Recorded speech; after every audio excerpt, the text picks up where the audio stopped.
Hey everybody! So, we are on day 5 of this grand experiment as I break down, I guess, the ideas that are kicking around in my brain and sort of kind of a grand theory of transformation, I guess. So, the start of this was the breakdown of how do you make a true choice, the true choice being the key component to developing a life that you want to live.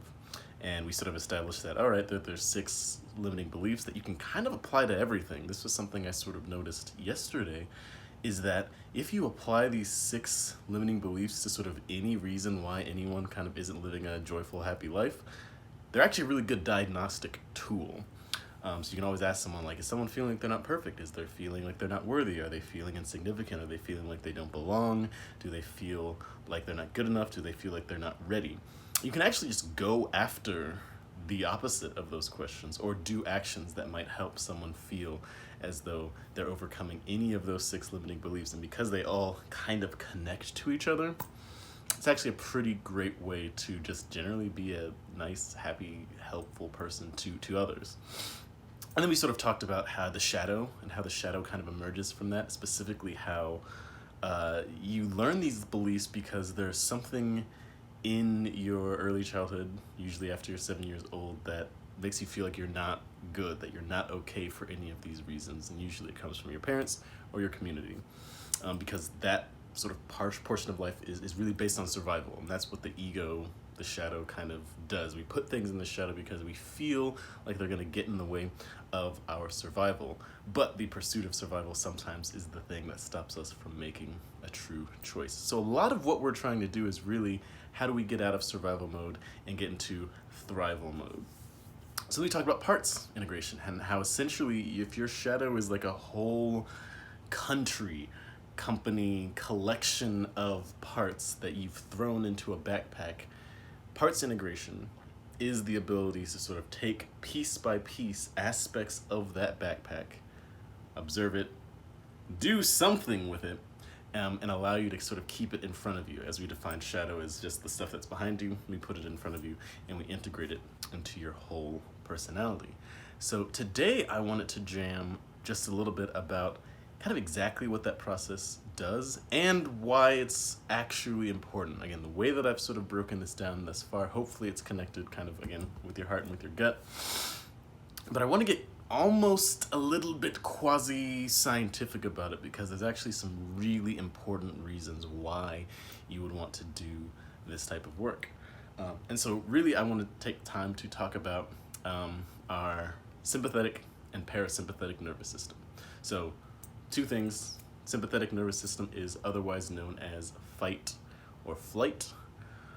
Deer in the woods sees a cougar, gets attacked, and it goes into fight or flight mode so that it can survive.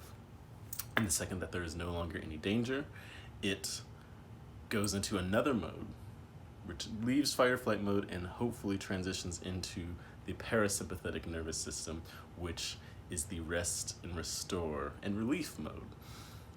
Whole different sets of neurochemicals that happen in each of these states, but ultimately the fight or flight is scared, adrenaline, cortisol, shuts down key body functions to make sure that you're okay. Specifically, it shuts down your prefrontal cortex, which is a big no-no if you're wanting to make good, empowered decisions.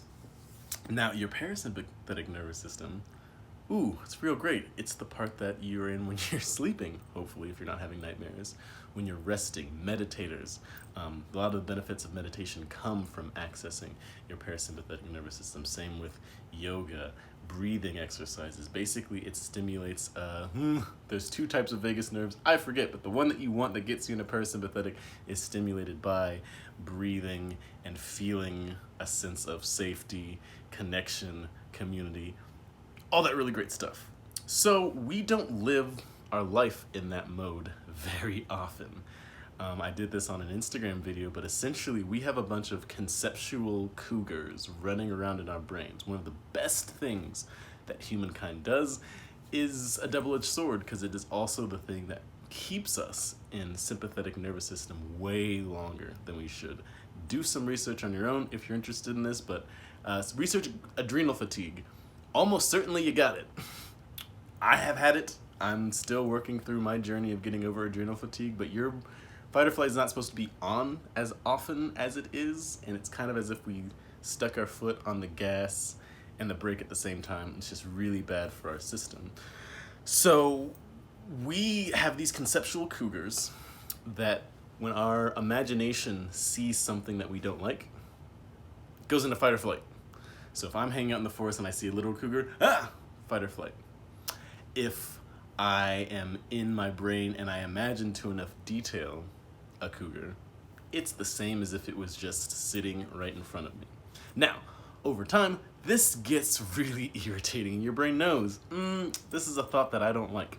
I don't like this thought.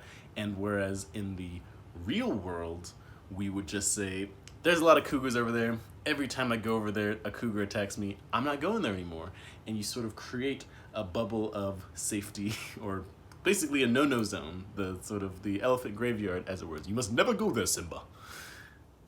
Your brain says, we're not going there. Every time we go there, we go into this trauma response, and we don't want anything to do with it, and so you don't do that. But when it comes to the things that come inside of your mind, pretty much the exact same process happens, but the thing that makes you have that feeling of the cougar attacking you gets packaged up. You go, I don't want to think this thing anymore, and you throw it in your backpack. And so suddenly a part of yourself, not just a part of the environment, but there's a part of yourself that you're not allowed to go to, and you stick it in your backpack. And over time, you keep moving towards things that will occasionally bring that closer to you, because the issue, or rather the difference between the external world, is that I know there's a physical location where the cougars are, and they're not going to get me there. All I have to do is stay a decent amount of distance away from there. Everything will be fine. But inside your mind, the rules don't follow the same rules as outside. The biggest one is that there's no such thing as distance, and there's not really any such thing as time inside your imagination. Now, your imagination, most people's imaginations will do distance and time just because it's convenient. You want to kind of keep your inner world and your outer world in as much as lockstep as possible. But when you imagine like your dreams, you can live a whole life inside of a dream. You can daydream and feel like you've been gone for an hour, but you've really been only gone 30 seconds. Like, we have a lot of examples of that non-connection between outer time and inner time. And same goes with distance. My conceptual cougars have a distance, but it's a conceptual distance, which means any thoughts, because thoughts are associative, any thought that could get me to the conceptual cougar pushes me closer to that space that I don't want to go. And so over time, the amount of area that you don't want to go towards, the amount of area that might trigger you into thinking about your conceptual cougar, it expands. Because every time you stumbled on, like, there's kind of a blank space in my mind, or there's something that I'm not really allowed to look at, or there's something that I'm having a negative reaction towards, most of the time, those are the threshold guardians around the forest of the land of your shadow that are telling you, no, no, no, don't go in there. However, the second they tell you don't go anywhere, your brain goes, oh yeah, it almost remembers that there's some place that you're not supposed to go. And so then you are sort of appraised that, oh yeah, there might be a cougar in there, and then suddenly they have to push the boundary farther, farther, farther, farther away. Actually, in the real world, this is actually how a lot of agoraphobes become that way. Something terrible happens to them in the outer world, and because something bad happened to them out there, they shrink the amount of distance that they're willing to go, and it keeps shrinking and shrinking and shrinking until they can't leave their house. Ostensibly, like, that's what happens to you when too many traumatic experiences, or just negative experiences, or just too many associations with one really bad experience gets all smashed together like Skittles. So parts integration becomes very important, because parts integration allows you to hack that aspect of the mind, the fact that there is no distance and there is no time, to allow you to bring into your awareness just one part at a time. And if you make a practice out of this, really dope things can happen, because you can look at exactly one thing, you can see it, you can be in relationship with it, and then the most important step is that you can inhabit its perspective. Because usually, again, when you cordon off that experience, our brain is really good at remembering space and people and faces. So when you do your parts integration and bring a part of your mind that you've walled off into the construct of a person with a backstory in a physical space, you can actually resolve emotional energy that it takes to do that. Because, as I sort of described before, your mind has guardians all around that forest of your unconscious saying, don't go in here. And those people need a wage. They need energy to maintain. They need to grow strong. They need to be strong enough to keep you from ever going in there. They need to be strong enough to keep anything in there from coming out. It takes a lot of emotional energy to keep that system going, to keep that barrier between your unconscious and your conscious mind. So every bit of unconscious material that you're able to pull into conscious awareness and integrate is one less guardian that you need to have to keep you from interacting with that part of you, which means you actually get that emotional energy back. And so now you've got a new player, almost like a Pokemon. You've picked up a Pokemon, you're not spending any energy keeping them sort of separate, and now you can use that energy to grow as a person and become more whole. I think I'm gonna leave it there because this can spiral out to everything, but I just wanna, as a recap, be like, okay, so we've got the forest of our shadow material where we've dumped all of the stuff, the people, the places, the things, the associations, the concepts that we don't wanna go anywhere with.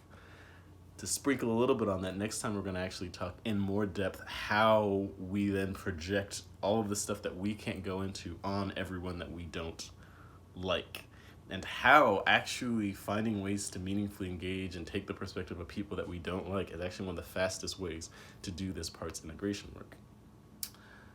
So yeah, if you're seeing this for the first time, go ahead and hit subscribe if you want to see and kind of hear more of this weird story, and hopefully it's helpful for you exploring the interiors of your own mind and making important transformations. But again, eye on the prize, the entire point that we're doing this is so that you can make a true choice. So never give up that practice of just waking up every time that you can, every time that you can be conscious of, just ask, what would I like to do just for the simple fun of doing it?